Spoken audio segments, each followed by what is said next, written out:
ఇదిగో ఇది ఎట్లా లేపుతుందో పడిగది మళ్ళీ ఎట్లా ఇబ్బంది.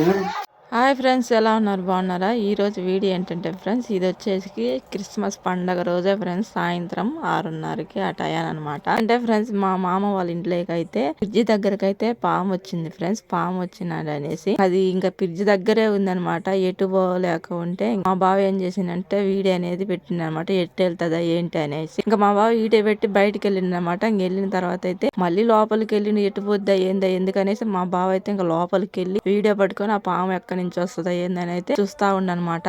ఇంకా మా బావ వీడియో తీస్తుంటే కరెంట్ అయితే పోయింది ఫ్రెండ్స్. కరెంట్ పోయినా కానీ ఆ చీకట్లో అయితే పాము కళ్ళు అయితే భలే స్పష్టంగా అయితే కనపడుతున్నాయి ఫ్రెండ్స్. ఎందుకంటే ఆడ 2 చుక్కల పిజ్జికి గోడకు మధ్యలో 2 చుక్కలా కనపడుతున్నాయి కదా, అవి పాము కళ్ళు ఫ్రెండ్స్. ఎంత బాగా కనపడుతున్నాయి అంటే అది పిజ్జి దగ్గర నుంచి వస్తుంది అనమాట. అక్కడి నుంచి ఇంకా మా బావ అసలు ఎంత ధైర్యంగా ఒక్కడు కూర్చొని అక్కడ వీడియో తీస్తుందంటే నాకే అసలు నమ్మ బుద్ధిగాలు. ఎట్టున్నా బాగుంటే ఏమైంది, మనము వాటిని ఏం చేయకపోతే అవి కూడా మనల్ని ఏం చేయవు, అదే వెళ్ళిపోతుంది అనేసి మళ్ళీ మనకు డౌట్ ఎందుకు ఎక్కడ పోయింది ఏందని. అయితే దగ్గరని చూస్తే ఎటు వెళ్ళిపోయిందని మనకు ధైర్యం ఉంటది కదా అనేసి అయితే ఇంకా చెప్పేసింది అనమాట. చెప్పి ఇంకా అక్కడే కూర్చుండి ఫ్రెండ్స్. ఇదిగో చూడండి, అక్కడైతే లైట్లు కనపడుతున్నాయి కదా, అది పాము ఫ్రెండ్స్. ఇంకా చిన్నగా అయితే బయటకి అయితే అదైతే తాస్ పాము ఫ్రెండ్స్. ఇంకెవరు వచ్చినా కొట్టం అనేసి భయపడి బయటికి వెళ్ళారు అనమాట. ఇంకా మా బావ అయితే డైరెక్ట్ గా వీడియో తీస్తుండ అనమాట. ఇంతకీ మొత్తానికి అయితే సాహసం అయితే చేసిండు ఫ్రెండ్స్. ఆమె అయితే చిన్నగా అయితే బయటకి అయితే వెళ్ళింది ఫ్రెండ్స్.